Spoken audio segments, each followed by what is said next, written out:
Comment expliquez-vous que François Hollande soit sorti avec elle, que Nicolas Sarkozy avec elle et que Éric Zemmour avec elle? Ces exemples vous montrent une fois de plus que la beauté physique ne fait pas tout. Et le caractère dominant des soi-disant mâles alpha non plus. En réalité, la séduction et l'attirance sexuelle sont beaucoup plus complexes qu'ils n'y paraissent. Et l'un des facteurs dont personne ne vous parle, mais qui est aussi important, voire plus important que l'attirance physique, c'est le statut social.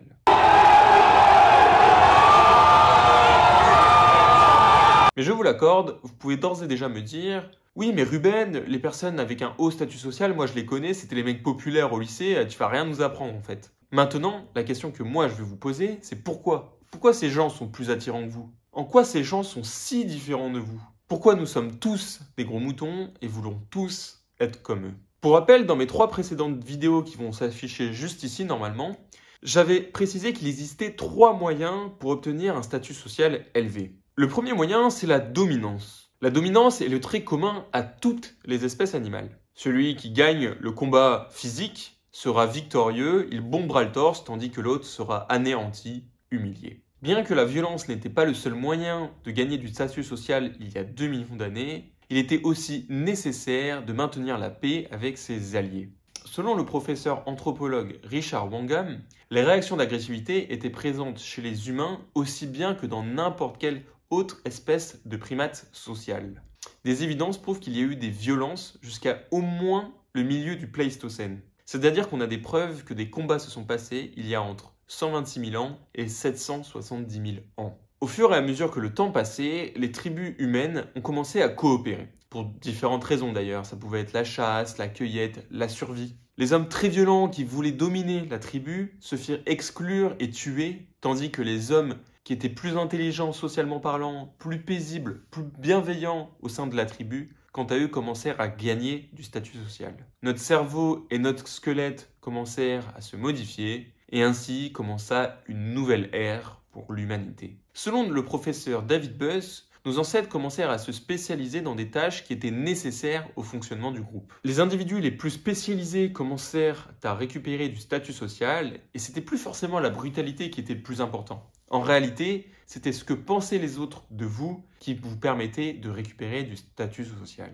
On pouvait donc gagner du statut social en étant compétent, en partageant notre savoir, notre talent, et ainsi servir au groupe. Par exemple, au Panama, les membres de la tribu de Kuna récupèrent du statut social en fonction du nombre de tapirs qu'ils ont tués. Ceux qui en ont tué le plus sont les plus hauts dans la hiérarchie. De même pour le peuple des Meriam, les plus grands chasseurs de tortues sont ceux qui ont le plus de statut social au sein de leur tribu. Leurs opinions sont disproportionnellement plus importantes pour les disputes, pour la politique, en fait pour tout. Une autre manière de gagner du statut social, pour rappel, est de devenir vertueux. C'est-à-dire en montrant que l'on croit aux croyances qui servent à l'intérêt du groupe. Le statut sera donc accordé aux gens qui s'inquiètent pour autrui, qui sont altruistes, qui veulent le bien de leur peuple, qui prennent le temps d'appliquer les lois. Ils peuvent également monter dans la hiérarchie en se montrant braves, en se montrant courageux, en se montrant généreux. Par exemple, toujours d'après le professeur David Buss, dans la tribu des Hadza en Tanzanie,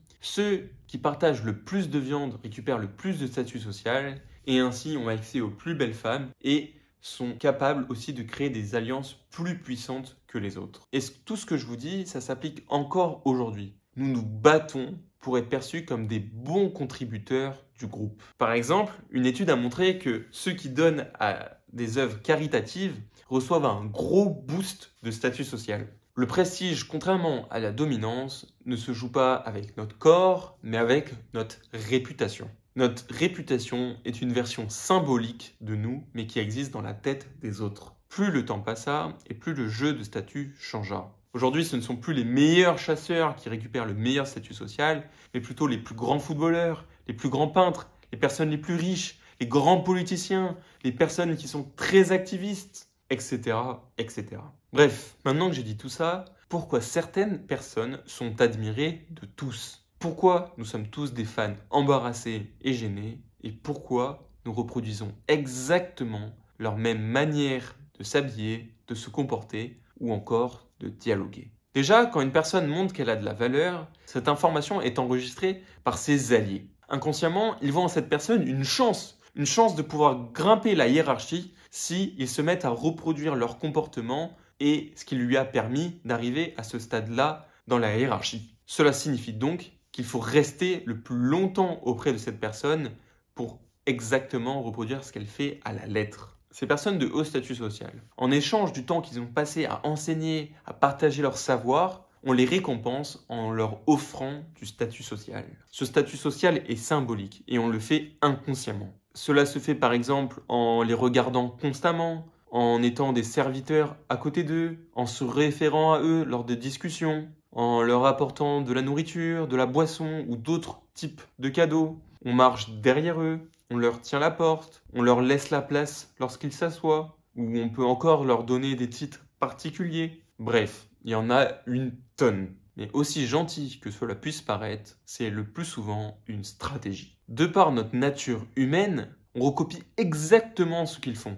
On mange ce qu'ils mangent, on répète exactement le même discours qu'eux, on lit les livres qu'ils recommandent, on absorbe leurs croyances, leurs comportements et leurs manières. Et en fait, il faut vous dire que ce recopiage, il est présent depuis des millions d'années. Notre cerveau a développé ce qu'on appelle des neurones miroirs pour nous aider à recopier exactement ce que les personnes de haut statut social font.